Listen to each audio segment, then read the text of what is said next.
Subject के बारे में आप जान चुके हैं कि सब्जेक्ट के कितने अंग होते हैं या कितने भाग होते हैं। जैसे मानव शरीर के बहुत सारे अंग होते हैं, क्या हाथ पैर, ठीक है, नाक मुंह कान, तो ऐसे है सब्जेक्ट के अंग होते हैं। नहीं, पार्ट्स ऑफ सब्जेक्ट आप पढ़ चुके हैं, लेकिन आज जानना है क्या पार्ट्स ऑफ प्रेडिकेट, ठीक है, कि इनके भाई साहब के कितने भाग होते हैं। तो प्रेडिकेट के मुख्य रूप से 3 भाग होते हैं। पहला क्या हो जाएगा, वर्ब हो जाएगा।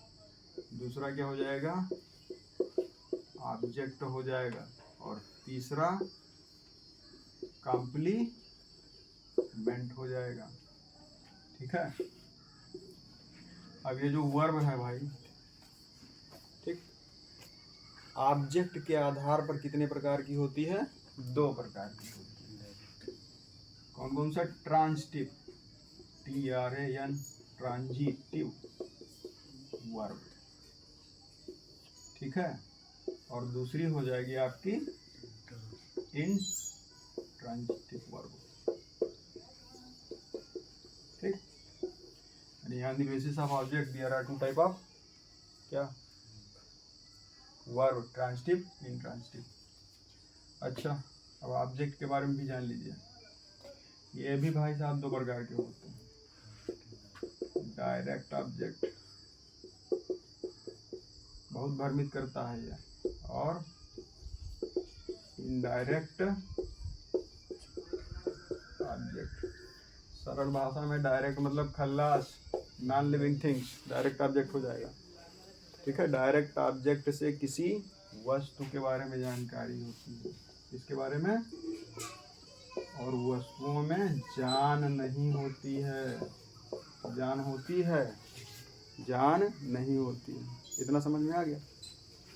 दूसरा इनडायरेक्ट क्या है, इससे किसी व्यक्ति के बारे में जानकारी होती है, ये व्यक्ति है, ठीक है।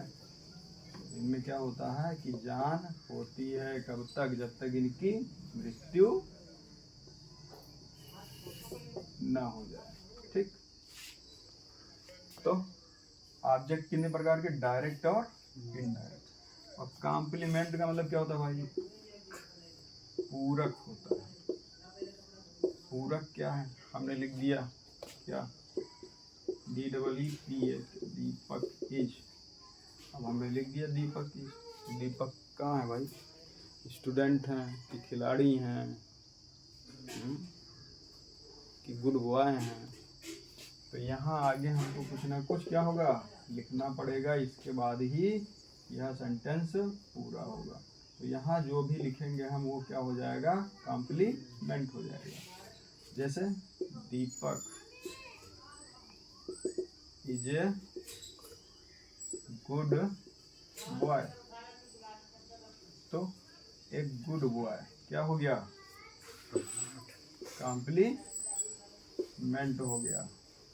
कंप्लेन ना समझ लियो, कॉम्प्लीमेंट, ठीक है। इतना समझ में आ गया। तो प्रेडिकेट के भाग मुख्य रूप से 3 भाग, वर्ब, दूसरा ऑब्जेक्ट, तीसरा कॉम्प्लीमेंट। इतना समझ में आ गया। अच्छा, अब इसके साथ साथ एक एक उदाहरण देख लीजिए भैया।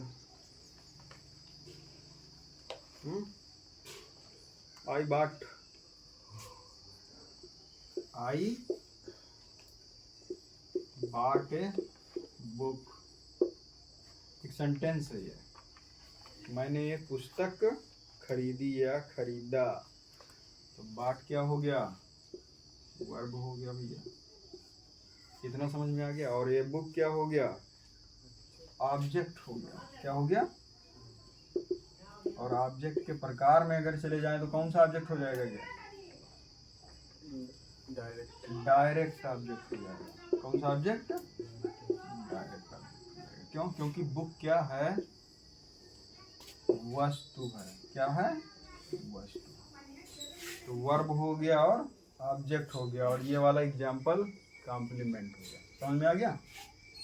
हाँ, मतलब ये कि प्रेडिकेट के 3 भाग, पहला वर्ब, दूसरा ऑब्जेक्ट, और तीसरा कॉम्प्लीमेंट, ठीक।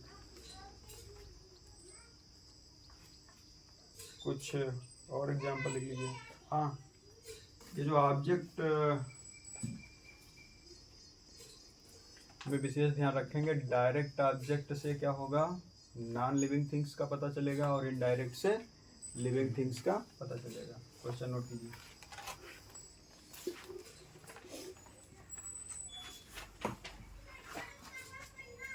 प्रेडिकेट को मुख्य रूप से कितने भागों में बांटा गया है?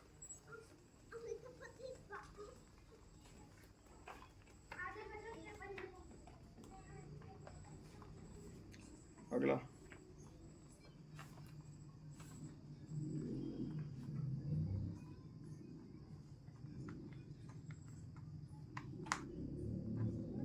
वर्ब क्या है?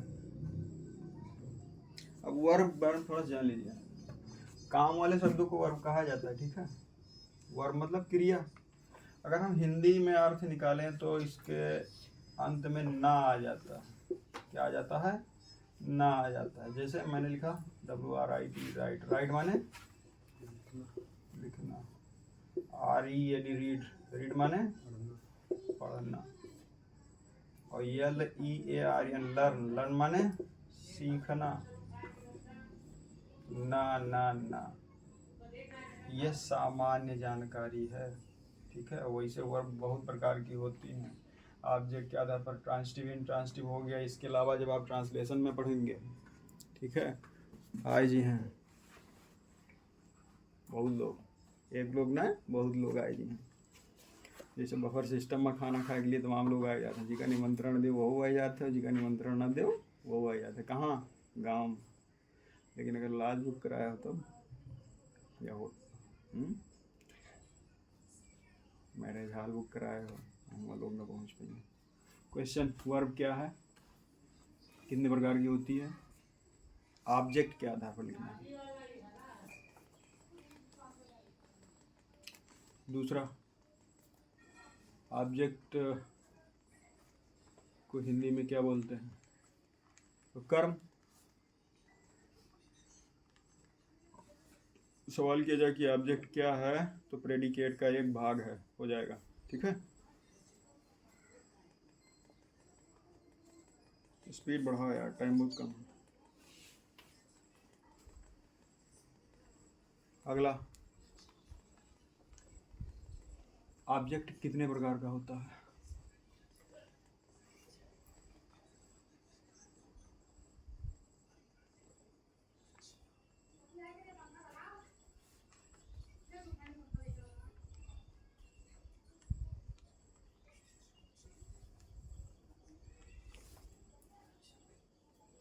अगला, कॉम्प्लीमेंट क्या है?